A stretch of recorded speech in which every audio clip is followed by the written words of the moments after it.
जय जगन्नाथ। कथाटीर नूतन गल्प विचक्षण कमार और शिकुली। बहुत प्राचीन कालर कथा।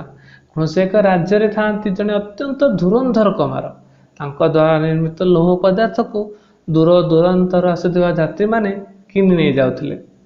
जो से प्रसिद्ध लाभ पाइथिले। सही कारणरू से राज्य थिले अत्यंत गण्यमान्य व्यक्ति भितर जड़े। थरे कौन है ना राज्य रे शत्रु माने आक्रमण कले। राज्य राजधानी भूलुंठित है। शत्रु सैनिक माने राजधानी मान्य गण्य लोक मान को हत्या कले।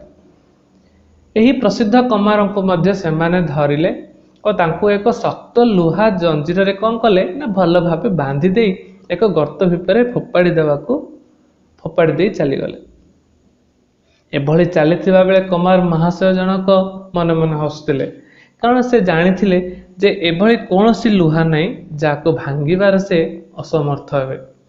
तेना सैनिक माने गला परे से शक्त शिकुलीर दुर्बल कड़ीटा को खोजा आरंभ कले। एबे तांको हस लिभिगला, कारण प्रति कड़ी उपरे निर्माता कारीगर भावे तांकर नाम ही लेखाई था। से बुझी पारिले एबे मुक्त हेबा असंभव, कारण तांको द्वारा निर्मित शिकुली रे दुर्बल कड़ी ही नथिबो।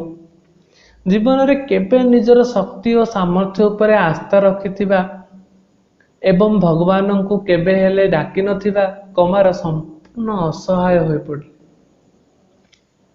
कहिले, हे परमेश्वर बंचिबार बाट देखाओ।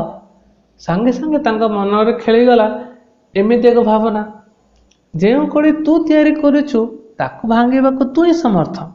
तांका मनोबल फेरी आसिला। तेणु से मुक्त हेबा पई चेष्टा कले और समर्थ मध्य हेले। सेई दिन ही से प्रार्थना शक्ति बाबद एवं केतेबेले ईश्वर प्रार्थना शुणती सबकिछि बुझी पारिले। आपण ए गल्पर कौन शिक्षा लाभ कले आमको कमेंट रे लिखि जणातु। एही भली नूतन गल्प शुणिबा पे आम चैनल को सब्सक्राइब करंतु। धन्यवाद।